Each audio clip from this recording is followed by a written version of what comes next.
যাই হোক বন্ধুরা, আজকে তোমাদের বলতে চলেছি বাংলাদেশের বিরুদ্ধে যে 16 জন প্লেয়ারের নাম ঘোষণা করা হয়েছিল তার মধ্যে কোন 11 জন প্লেয়ার প্লেইং 11-এ থাকতে চলেছে সেটি ঘোষণা করতে চলেছি এবং রোহিতের সঙ্গে আলোচনা করতে চলেছি।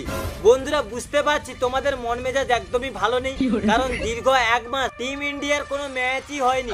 তো টেনশন করার কোনো দরকার নেই, ইন্তেজার খতম।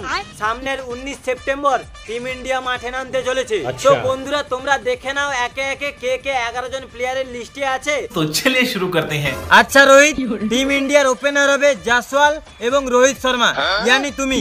এটা একদম সিম্পল সিলেকশন।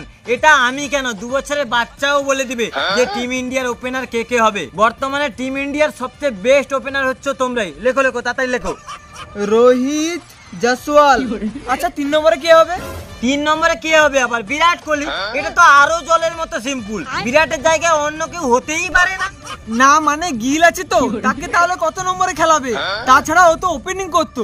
হ্যাঁ করতো, বাট তুই যতদিন আছিস তার কোনো চান্সই হবে না ওপেনিং পজিশনে। তুই বাদ দে তো, তুই 3 নম্বরে বিরাট কোহলি নাম লেখ। বিরাট কোহলি। বিরাট কোহলি। আচ্ছা তারপর 4 নম্বরে গিলকে খেলাবো ভাবছি, বাট গিলের কিন্তু এটা অগ্নি পরীক্ষা হবে। শালা অনেক দিন ধরে ঠিকঠাক রানই করতে পারছে না। শালা তাকে ঋতুরাজের পরিবর্তে খেলাচ্ছি। ইয়ার কি মারছে নাকি শালা? একদম ইয়ার কি মারছে নাকি? আচ্ছা এরপর 5 নম্বরে কার নাম লিখবো? 5 নম্বরে কার নাম লেখা যায় বলতো? কেএল রাহুল না সরফরাজ খান? দুজনেই তো টিমের জন্য গুরুত্বপূর্ণ প্লেয়ার। একজন পুরানো খিলাড়ি, বিশ্বস্ত মাল, তো আর একজন টেস্টের স্পেশালিস্ট। তো কাকে ছেড়ে কাকে রাখবো বলতো? একটা কথা বলবো কি স্যার, কেএল রাহুলকেই টিমে রাখো। কথাই আছে না, পুরনো চাল ভাতে বাড়ে। সো এক্সপেরিয়েন্স ওয়ালা প্লেয়ারটাই আমাদের কাজে লাগবে। এরপর 6 নম্বরে ঋষভ পান্ত না ধ্রুব জুরেলকে দিব বলতো? একদম সোজাসুজি ঋষভ পান্তকে লে, কারণ টেস্ট ক্রিকেটে উইকেট কিপার ব্যাটসম্যান ঋষভ পান্তের বরাবর কেউ হতেই পারবে না। মালটা দীর্ঘ 2 বছর পর টেস্ট ক্রিকেটে রিটার্ন করছে, মালটাকে না খেলালে হয়? আচ্ছা 6 নম্বরে তাহলে আমাদের পান ভাই সাহেব। যাই হোক, এরপর হলো স্পিনার। আর স্পিনারের কথা আসলেই তো জাদেজা আর আশ্বিন তো থাকবেই, কারণ টেস্ট ক্রিকেটে জাদেজা আশ্বিন ছাড়া আমাদের ইন্ডিয়া টিম অসম্পূর্ণ। বাট 3 নম্বর স্পিনারটা যে কাকে নেব সেটাই তো বড় চিন্তার বিষয়, কারণ আকসার আর কুলদীপ কাকে ছেড়ে কাকে নেব? আকসার যে হলো ব্যাটিং বোলিং দুটোতেই পারদর্শী, আর কুলদীপ যে হলো উইকেট টেকার বোলার। শালা খুবই সমস্যার ব্যাপার। যাই হোক বন্ধুরা, এটা তোমরা কমেন্ট করে বলো, আকসার না কুলদীপ, কাকে ছেড়ে কাকে নেব? আচ্ছা সবই তো হলো, এবার ফার্স্ট বোলার কাকে কাকে রাখবে সেটা তো বলো।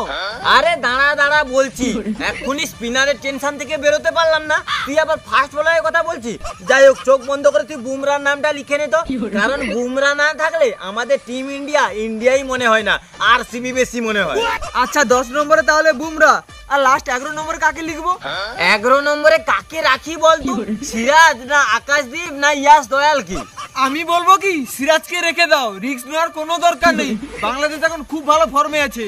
একদম তুই ঠিক কথা বলেছিস। প্রথম ম্যাচটা জিতে গেলে না হয় সেকেন্ড টেস্টে তাদের কথা ভেবে দেখবো। লিখ 11 নম্বরে মোহাম্মদ তাইনামাল সিরাজ। যাই হোক বন্ধুরা, এটা হবে বাংলাদেশের বিরুদ্ধে ইন্ডিয়ার সম্ভাব্য প্লেইং 11।